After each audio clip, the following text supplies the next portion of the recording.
Hah? Sperma kok ada darahnya? Kok bisa ya? Apa penyebabnya? Waduh, bahaya nggak sih? Terus kalau benar sampai kejadian harus apa dong? Tenang, jangan panik dulu dan simak penjelasan dari saya di video berikut ini.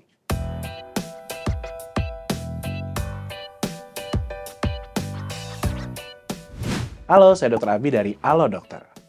Melihat sperma yang berdarah mungkin terkesan menakutkan ya.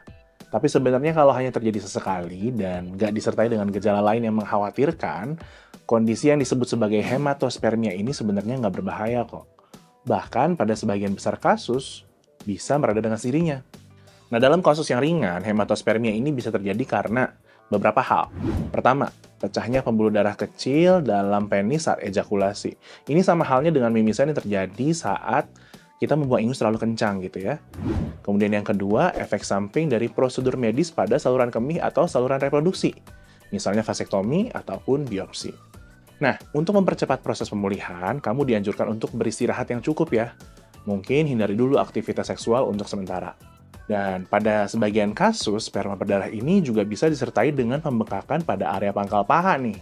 Nah, kalau sampai seperti itu, kamu bisa mengompres aja area yang bengkak selama 10-20 menit dengan kompres dingin.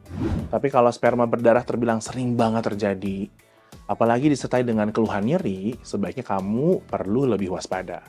Soalnya, itu bisa menjadi tanda dari kondisi medis yang lebih serius nih. Seperti yang pertama, infeksi menular seksual. Contohnya gonore, sifilis, ataupun chlamydia. Kemudian yang kedua, benign prostatic hyperplasia atau BPH, yaitu kondisi ketika kelenjar prostat membesar. Next, yang ketiga, epididymitis, yakni peradangan pada jaringan epididymis yang merupakan tempat pematangan sperma. Nah, umumnya ini disebabkan oleh infeksi bakteri nih. Kemudian yang keempat, gangguan pembekuan darah pada area penis. Lalu yang kelima, tekanan darah tinggi yang tidak terkontrol. Dan yang keenam, kanker testis, kanker epididymis, kanker prostat, dan kanker kandung kemih. Jadi kalau memang kamu merasa sering mengalami hematospermia, apalagi disertai dengan keluhan nyeri pada area penis, terutama saat berhubungan intim ataupun buang air kecil, sebaiknya segera periksakan diri ke dokter ya. Atau kalau masih bingung mau tanya kemana, minimal cobain aja dulu untuk konsultasi via online bersama dokter yang udah profesional dalam menjawab pertanyaan mengenai masalah kesehatan seperti ini. Contohnya kayak dokter yang ada di aplikasi Halo Dokter. Di aplikasi ini tersedia banyak banget dokter yang siap memberikan jawaban yang terbaik dan profesional untuk semua pertanyaan kamu seputar kesehatan. Kalau perlu, kamu juga bisa loh buat janji konsultasi untuk bisa ketemu langsung dengan dokter di fasilitas kesehatan terdekat. Jadi sesampainya di rumah sakit, kamu bisa langsung ketemu dokternya dan nggak perlu capek-capek antri buat daftar doang. Lebih praktis kan? Nah, buat nyobain layanan ini, kamu bisa download aplikasi Halo Dokter di Google Play maupun App Store setelah video ini selesai.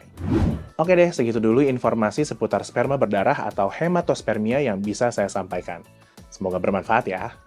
Kira-kira selanjutnya mau bahas topik kesehatan apa lagi nih? Langsung aja yuk komentar di bawah. Oh ya, udah pada subscribe channel YouTube Halo Dokter belum?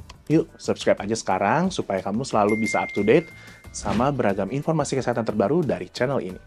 Oke deh, stay safe, stay healthy, dan hidup sehat bersama Halo Dokter.